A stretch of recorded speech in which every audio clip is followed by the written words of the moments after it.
Afternoon friends, स्वागत है सभी का मेरे यूट्यूब चैनल ट्रेड बूस्टर में, जहां मैं शेयर्स को करता हूं एनालाइज टेक्निकल और फंडामेंटल बेसिस पर और आपको देता हूं बाइंग कॉल्स, बाइंग प्राइस और टारगेट के साथ। अगर अभी तक आपने मेरे यूट्यूब चैनल ट्रेड बूस्टर को सब्सक्राइब ना किया हो तो सब्सक्राइब कर लीजिए, बेल आइकन का बटन भी प्रेस कर दीजिए ताकि आपको मेरी हर वीडियो और मेरे हर सेशन का अपडेट मिलता रहे और आपकी ट्रेड्स भी बूस्ट होती रहें।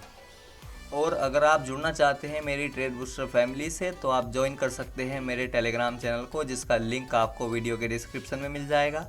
और साथ ही साथ मेरे ट्विटर का लिंक भी आपको वीडियो के डिस्क्रिप्शन में मिल जाएगा, आप मुझको ट्विटर पर भी फॉलो कर सकते हैं।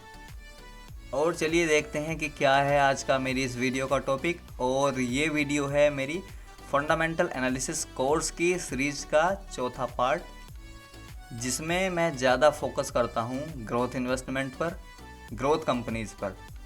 सो दोस्तों, आज की वीडियो का टॉपिक है how to invest like Warren Buffett, यानी कि वॉरेन बफेट सर की तरह आप इन्वेस्टमेंट कैसे करें। सेकंड टॉपिक, ऐसा क्या है जो किस स्टॉक को ग्रोथ स्टॉक बनाता है। सो दरअसल होता क्या है, कुछ मेंबर्स कंफ्यूज रहते हैं कि उनको ग्रोथ इन्वेस्टमेंट करनी चाहिए या वैल्यू इन्वेस्टमेंट करनी चाहिए। तो आज उसी कन्फ्यूज़न को दूर करने के लिए मैं ये वीडियो बना रहा हूँ आपके लिए, एंड जिसमें साथ ही मैं आपको बताऊँगा कि एक ग्रोथ स्टॉक के अंदर ऐसा क्या होता है जो उसको ग्रोथ स्टॉक बनाता है। और अगर बात करें वॉरेन बफेट सर की, तो Warren Buffett sir value investment तो करते हैं, बिल्कुल सही बात है, Warren Buffett sir value investment करते हैं, लेकिन Warren Buffett sir value investment करते हैं ग्रोथ स्टॉक्स में। जब कोई ग्रोथ स्टॉक अपनी वैल्यू से नीचे ट्रेड हो रहा होता है तब उसके अंदर वे बाइंग करते हैं और उसको होल्ड करते हैं लॉन्ग टर्म के लिए, इसीलिए वो आज दुनिया के सबसे बड़े इन्वेस्टर हैं। ठीक है, सो मेरे हिसाब से किसी भी एक रिटेल इन्वेस्टर को इन्वेस्टमेंट अगर करनी है तो ग्रोथ स्टॉक में ही करनी चाहिए, लेकिन वैल्यू को समझकर बाइंग करनी चाहिए कि स्टॉक की वैल्यू क्या है, पे क्या कर रहे हैं। ठीक है, मतलब अगर सिंपल तरीके से कहूँ तो आपको जो इन्वेस्टमेंट करनी चाहिए ग्रोथ स्टॉक में ही करनी चाहिए, क्योंकि बड़ा पैसा इन्हीं कंपनियों के अंदर बनता है जो कंपनियां ग्रो कर रही होती हैं, और इन कंपनियों को आपको मौका देकर सस्ते में ख़रीद लेना चाहिए। इसी को बोलते हैं ग्रोथ वैल्यू इन्वेस्टमेंट।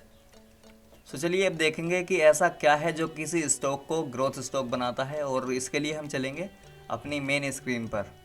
सो दोस्तों, हम आ चुके हैं अपनी मेन स्क्रीन पर और देखते हैं कि ऐसा क्या है जो किसी स्टॉक को ग्रोथ स्टॉक बनाता है। तो इसमें कुछ मेन चीज़ें होती हैं एक ग्रोथ स्टॉक ढूंढने के लिए, और ग्रोथ स्टॉक को जो ग्रोथ स्टॉक बनाते हैं, सबसे फर्स्ट होता है कंपनी का return on equity ROE, second होता है कंपनी का रिटर्न ऑन कैपिटल एम्प्लॉयड जिसको बोलते हैं ROS, थर्ड होता है कंपनी का ऑपरेटिंग प्रॉफिट मार्जिन, और फोर्थ होता है कि कंपनी के ऊपर कर्ज कितना है। अगर कंपनी कर्ज के तले दब जाएगी तो फिर कंपनी के लिए ग्रो करना आसान नहीं होगा। उसके बाद में नेक्स्ट पॉइंट आ जाती है growth in top line and bottom line. तो उसके लिए हमको देखनी होती है ग्रोथ, सेल्स ग्रोथ कम से कम 5 सालों की और प्रॉफिट ग्रोथ कम से कम 5 सालों की। एंड साथ में एक चीज़ आपको बता दूं कि ग्रोथ स्टॉक में आपको एक रेड साइन ज़रूर मिलेगा।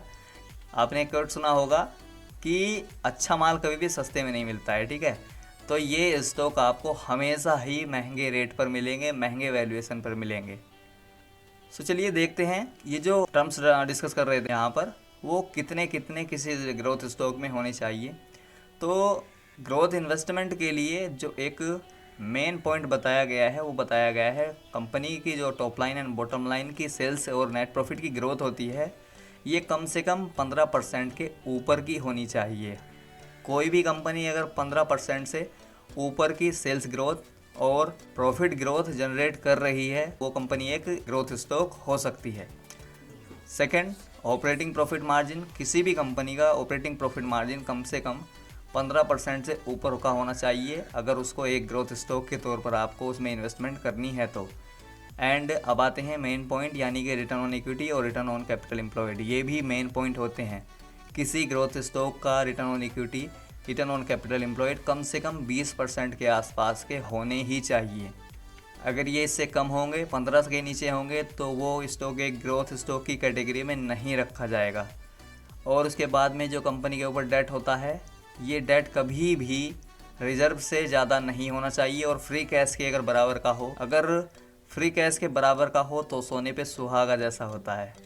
एंड अगर हम बात करें जिस कंपनी को हमने यहाँ पर एनालाइज़ किया है एक ग्रोथ स्टॉक के तौर पर, अगर उसको हम चार्ट पर देखें तो चार्ट में ये कंपनी क्या इसी तरीके से परफॉर्मेंस दिखा भी रही है या नहीं, तो उसके लिए चलेंगे अपने कैंडलस्टिक चार्ट पर और देखेंगे इस कंपनी का चार्ट कि ये स्टॉक अगर ग्रोथ स्टॉक है फंडामेंटल के हिसाब से तो क्या ये चार्ट पर भी अपनी ग्रोथ दिखा रहा है या नहीं दिखा रहा है।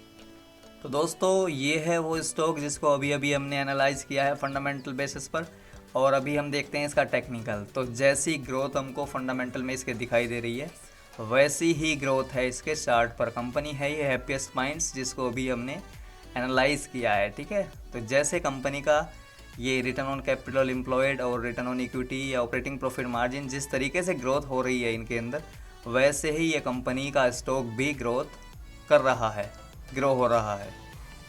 ये सिंपल तरीका होता है एक ग्रोथ स्टॉक को ढूंढने का, और इससे ज़्यादा कुछ भी नहीं होता, ठीक है। चीज़ों को सिंपल रखिए और इन्वेस्टमेंट कीजिए। ट्रेडिंग करना चाहते हैं ट्रेडिंग भी कीजिए। अगर आप ट्रेडिंग से पैसा बनाना चाहते हैं, इंट्राडे एफएनओ की बात नहीं कर रहा हूँ, तो आप मेरा सेशन अटेंड कर सकते हैं जो चलता है शाम को 7:20 से 8:30 तक।